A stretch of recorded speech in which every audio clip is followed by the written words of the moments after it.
Right, this is a poem called Broken.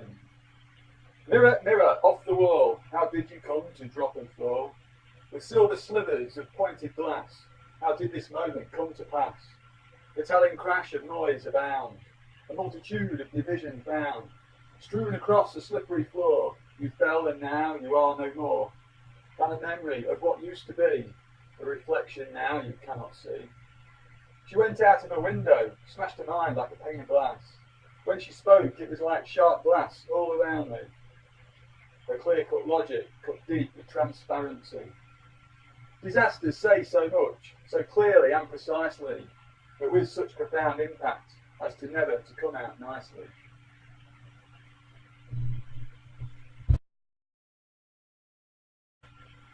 Right then, fiendish little circles.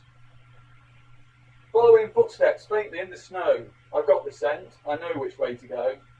Fiendish little monster smells like food. Over fields into woods, I look behind every tree. The scent is strong, I expect it will jump out.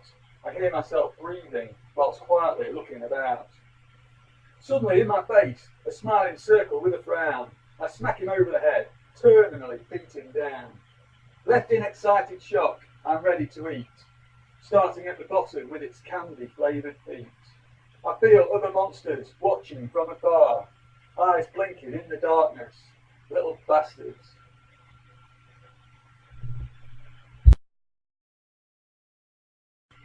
Okay, a little poem here to cheer people up. It's called Melancholy Turns Up. I'm fast asleep, the rain pours down on this winter's day. My room is dark, the sky outside is grey. I'm like climbing up a cliff face while gravity pulls me down.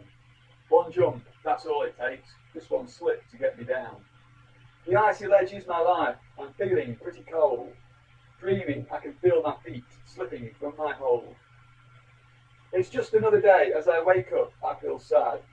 Waiting for work at 2 o'clock, something I wish I never had. Turn up the stereo, play some jazz, man. Lay back in bed, I'm an avid jazz fan. A watch on my wrist, ticking away the second hand. I'm conscious of the time because I'll soon be in demand. Deep down inside, I've got the blues. Waiting for work, it's just bad news. It's Monday afternoon, I'm starting work soon. Turn up the tape, it's a sad jazz tune. Rain has stopped, but the wind howls by. Clouds move fast across a winter's cold and sunny sky.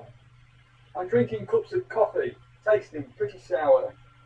Sitting on my bed, I've been contemplating here for almost an hour. I'm listening to some more jazz music on my stereo, whilst waiting for work on late shift, but I don't want to go.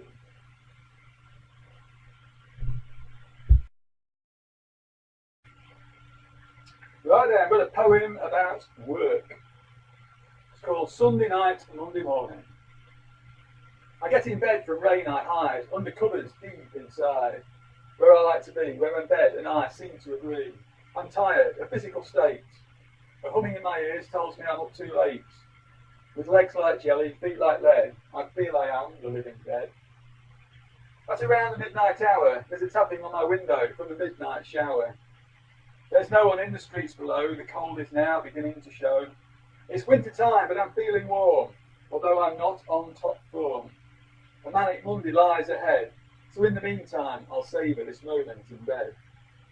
I wait to hear traffic below, to see outside falling snow. I smell fried breakfast waiting to be washed down with a mug of tea.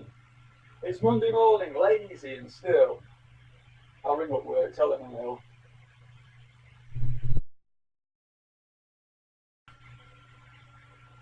Right, this is a poem about tea time. Right, here we go then. Can you imagine my teas so nice? Sweet with sugar, full of spice, making me sigh. I was hungry and blue. Her sponge was a beauty, and fluffy, it's true. Full cream milk, warm by keeping abreast. I quench my thirst, inwardly digest. I drink her thoughts, they always delight. She feeds my mind, I take such big bites. Fish on a dish, salty and hot. I eat her protein, all that she's got. Her buffets are always a jolly good spread. She always makes sure I get well fed. We make a loaf, she lets it grow. rising in the oven, baking the dough. I was never starved, no girl could beat her. She was so tasteful, I just had to eat her. Right then, this is a poem about mathematics. Here we go then. It's called The Abuse in Calculations of Perfect Patricia Clenching. Reciprocal Roger had nothing going on. He hurled abuse at Patricia until she was to the power of -1. Roger became the man Patricia loved to hate. With overtime she recovered back to her positive 28. Along came Chris to 2 decimal places. He was a radical sign. He squarely rooted Patricia until she was 5.29. She lost her integrity, an integer no more. She decided to try a cubic root. This gives a really radical score. It was only of a medium size, but accurate to 5 sig figs. It opened Patricia's eyes. So now that Patricia has become an irrational surd, do you know what number occurred?